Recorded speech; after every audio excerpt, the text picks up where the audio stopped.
అందరికీ నమస్తే అండి. ఈరోజు వెజ్ ఫ్రైడ్ రైస్ చేసుకున్నామండి. ఆ వీడియో పెడుతున్నాను.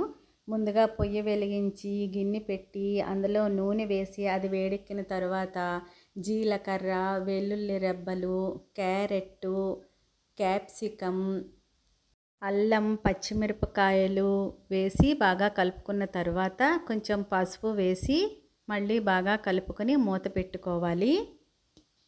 తర్వాత మూత తీసి అందులో కొంచెం మిరియాల పొడి, కొంచెం ధనియాల పొడి, కొంచెం సాంబార్ పౌడర్ వేసి బాగా కలుపుకొని మళ్ళీ మూత పెట్టుకోవాలి.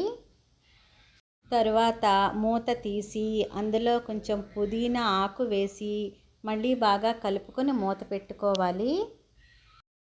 తర్వాత మూత తీసి కడిగిన బియ్యం అంతా అందులో వేసి మళ్ళీ బాగా కలుపుకొని మూత పెట్టుకోవాలి.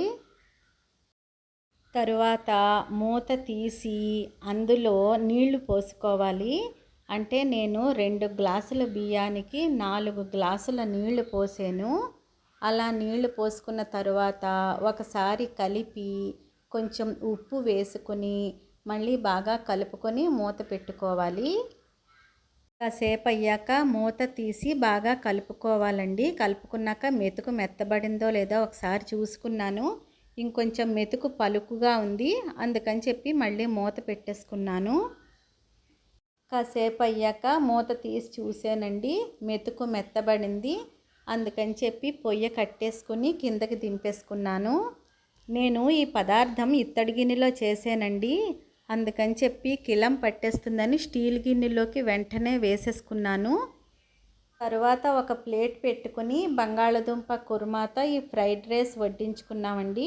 మీకు ఈ వీడియో నచ్చినట్టయితే లైక్ చేయండి, షేర్ చేయండి, సబ్స్క్రైబ్ చేయడం మాత్రం మర్చిపోకండి. మళ్ళీ ఇంకో వీడియోలో మళ్ళీ కలుద్దామండి. నమస్తే.